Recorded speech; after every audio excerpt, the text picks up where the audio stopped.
Everyone, welcome to the show. So, big show today. Before I get into all of these stories, though, please do me a huge favor. Click the subscribe button below this video. It's free for you, really helps the show.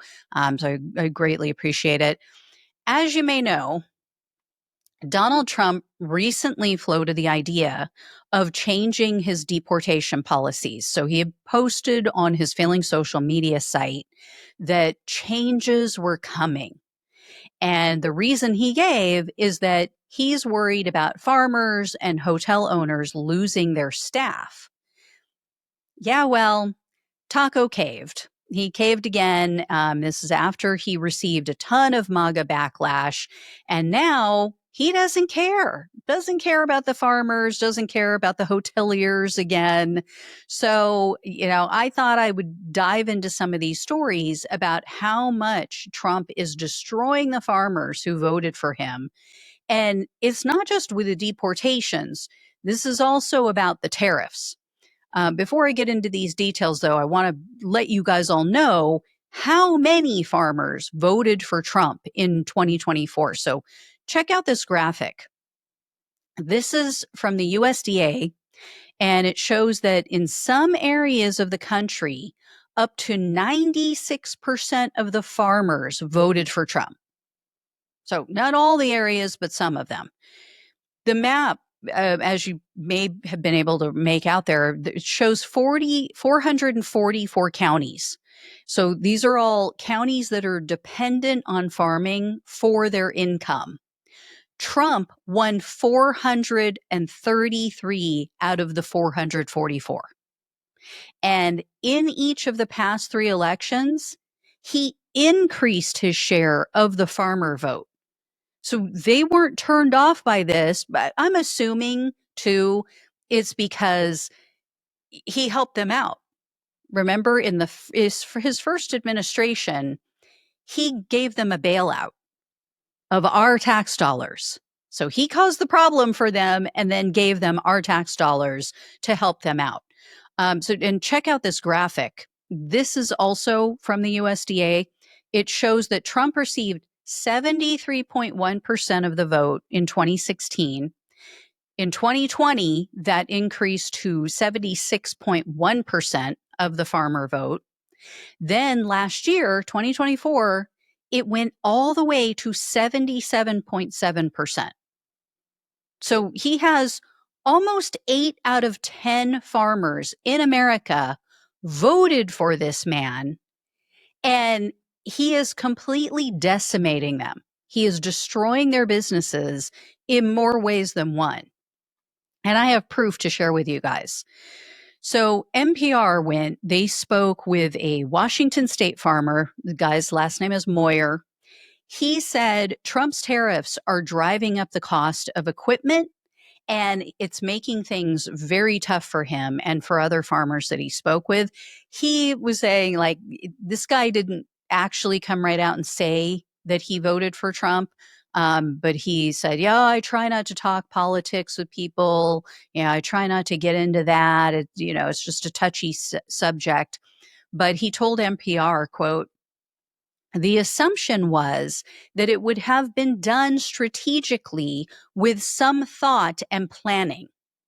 We need certainty. So he was referring specifically to the tariff issue and how, farmers assumed that, oh, he's going to do something logically. He's actually going to make sense.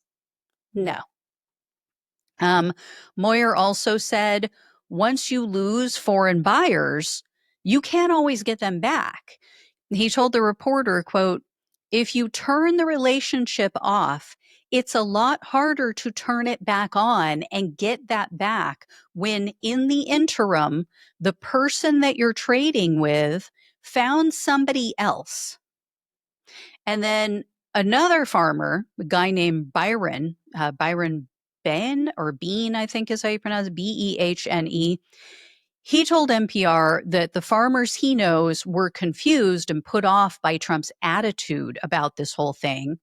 And he's specifically referring to which I'm sure you guys heard, Trump had told the farmers something like, "Oh, they're going to be doing great. They're going to be making so much and selling so much of their product." And then he made the comment, "Have fun." Like he's telling the farmers, "Have fun." So Bean said, quote, even the people that are some of his strongest supporters were kind of looking at that and going, what does that truly mean? He also complained about equipment costs and supply costs, and he told NPR, quote, you can't just build a new factory to produce that stuff here. I mean, I understand that that's the stated goal by the administration, but that stuff doesn't happen overnight. On the opposite side of the country, over in Vermont, farmers are complaining about Trump's deportation policies. So there's a fifth generation farmer, it's a dairy farmer named Dustin Machia. He told a news outlet that he voted for Trump, and he said he did so because he wanted to secure the border and protect our national security. So Machia said, quote, we didn't want drugs or gangbangers. But this guy ended up being like one of the biggest members of the Leopards Eating Faces party because he told the reporter, quote, it's scaring the farming community. We didn't think they'd come for the people who help us milk cows. Yeah. Isn't that funny how when, you're racist and you want to hurt other people for no reason other than the fact that they have brown skin, and then whoops, that boomerang just comes and knocks you right upside the head. So he went on to say, quote, replacing your whole crew every few months isn't realistic. It takes time to train people, and locals just don't want to do this work anymore. I mean, if Machia had paid attention in Trump's first term, he would have known Trump was going to do this. Trump callously, indiscriminately will deport anyone and everyone with black and brown skin. He did it the first time. Why wouldn't he do it this time? And I have to say, it's very hard to feel sorry for this guy because number one, I mean, and this is just, me being a plant-based eater, he's making a living off of the suffering of other living beings, can't have the milk unless you take their babies away and send them off for slaughter. And two, Machia said he would still vote for Trump despite knowing how this is harming his business. He's like, thank you, sir. May I have another? I love having my business destroyed.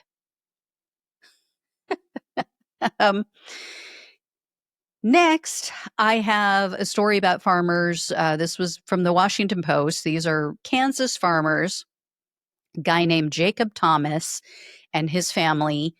He had to take a 10% haircut on his income because Donald Trump and Elon Musk cut programs that paid farmers to provide food to schools and food banks. So this is a third way that Donald Trump is destroying the farming community. So he's deporting their workers. He's, putting these tariffs on everything, which is increasing costs of their equipment, of what they need. It's also costing them money when they're importing things. The other countries don't want their products because of these tariffs. So they're finding new partners.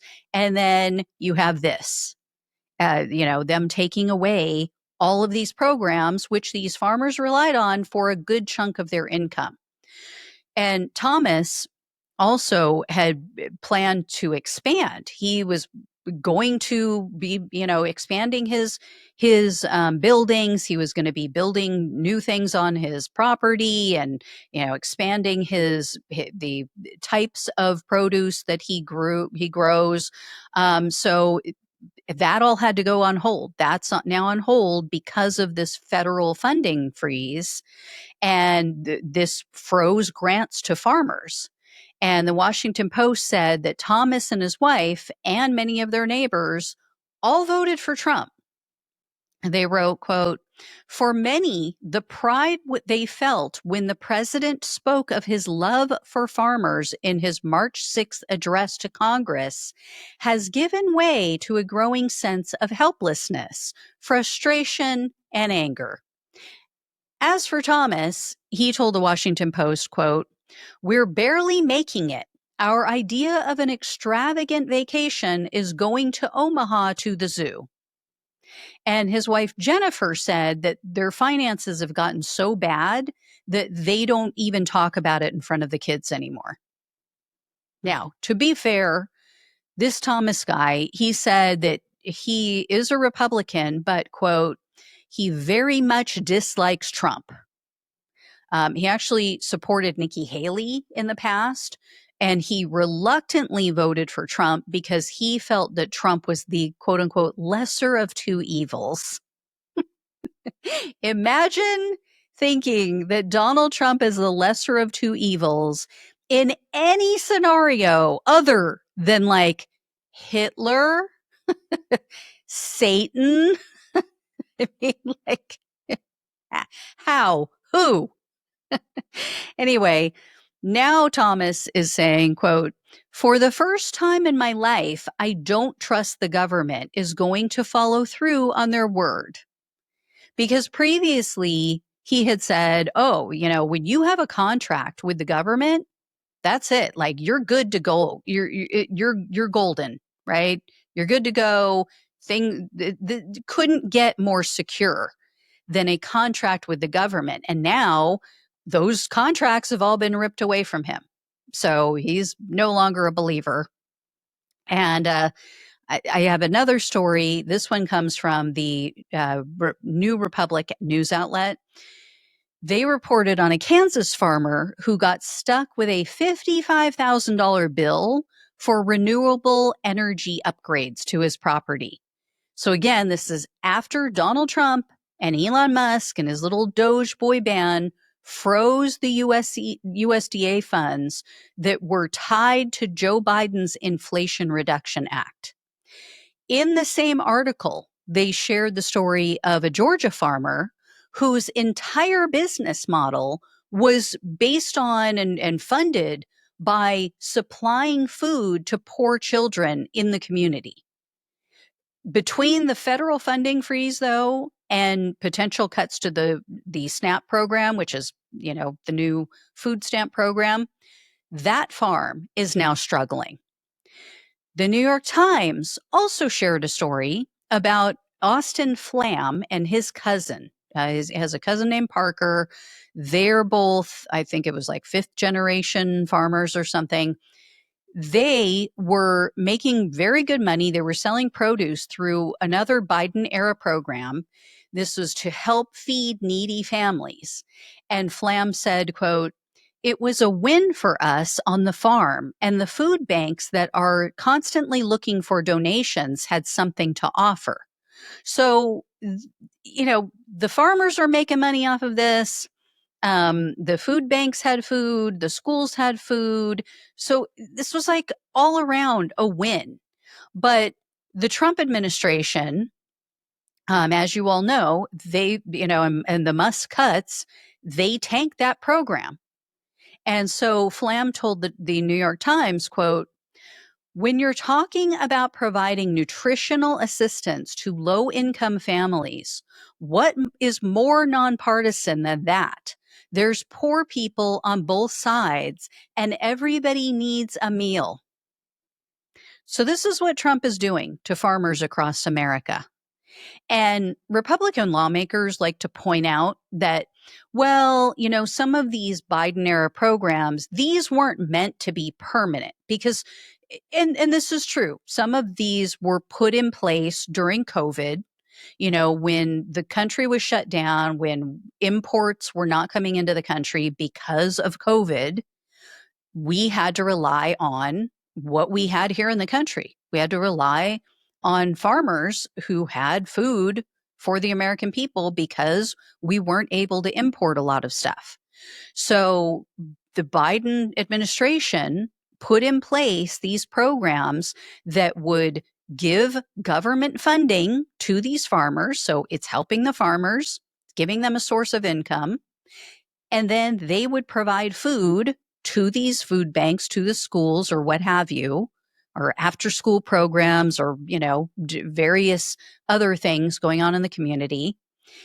And that would help the people who couldn't afford to feed their kids and couldn't afford to feed themselves, especially people who were out of work during that time.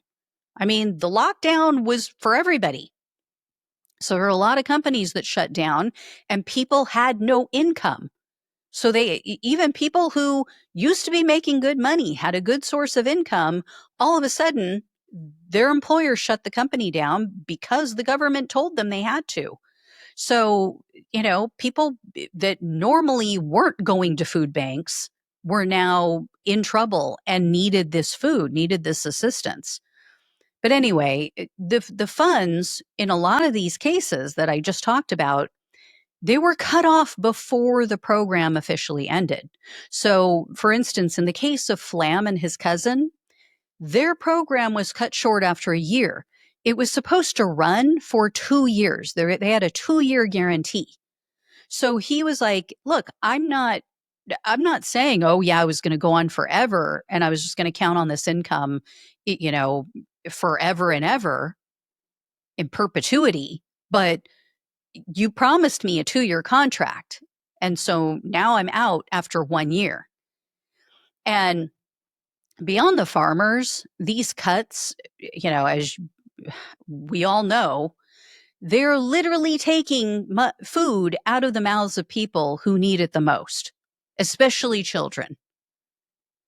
So, yeah, just all the way around, Donald Trump, Elon Musk have harmed so many people in so many ways. It's just sickening. So, thank you all so much for watching and listening. Please like, please share, please subscribe to the channel if you have not. Really, really appreciate it. Love you all. Take care. Talk with you soon.